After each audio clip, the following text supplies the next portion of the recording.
নিরামিষের দিনে ভর্তা থাকলে তো আর কোনো কথাই নেই। কচুর ভর্তা কোনোদিন খেয়েছেন কি? প্রথমেই দেখুন পরিমাণটা আপনাদের মতো করে নেবেন। কচুর ছাল ছাড়িয়ে আমি ভাতের মধ্যে দিয়ে দিলাম সেদ্ধ হতে।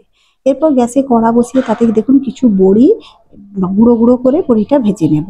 এইভাবে একবার বানিয়ে দেখুন যে এক গাদা পেঁয়াজ রসুনের প্রয়োজন হবে না, এটা দিয়ে এক থালা ভাত খেতে পারবেন। দুর্দান্ত লাগে। যারা কচু খেতে পছন্দ করে না তারাও কিন্তু এটা চেটেপুটে খাবে।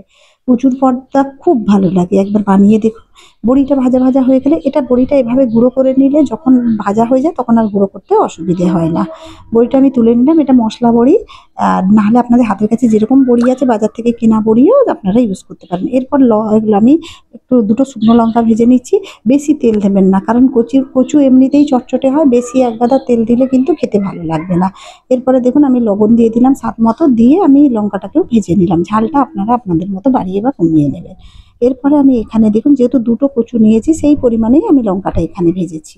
এরপরে আমি কচুগুলো দেখুন কত সুন্দর সেদ্ধ হয়েছে। গরম খুব, আমি ভালো করে হাতের সাহায্যে আগে ভালো করে চটকে নিলাম কচুগুলো। কচুটার পরে এরপর লঙ্কাগুলো দিয়ে দিলাম এবং বড়িটাও দিয়ে দেবো। এইভাবে বানালে খুব ভালো লাগে খেতে, দুর্দান্ত লাগে। শুধু ডাল হলেই চলে। আপনারা একবার বানিয়ে দেখুন, না বানালে বুঝবেন কী করে। ভালো করে সবগুলোকে মিশিয়ে নেব। আর গরম গরম খেতে খুবই ভালো লাগে, ঠান্ডা হয়ে গেলেও কোনো নেই। আর বেশি তেল দিলে এটা অতিরিক্ত চটচটে হয়ে যায়, তখন কিন্তু খেতে ভালো লাগে না। কেমন লাগলো অবশ্যই কমেন্ট করে জানাবেন।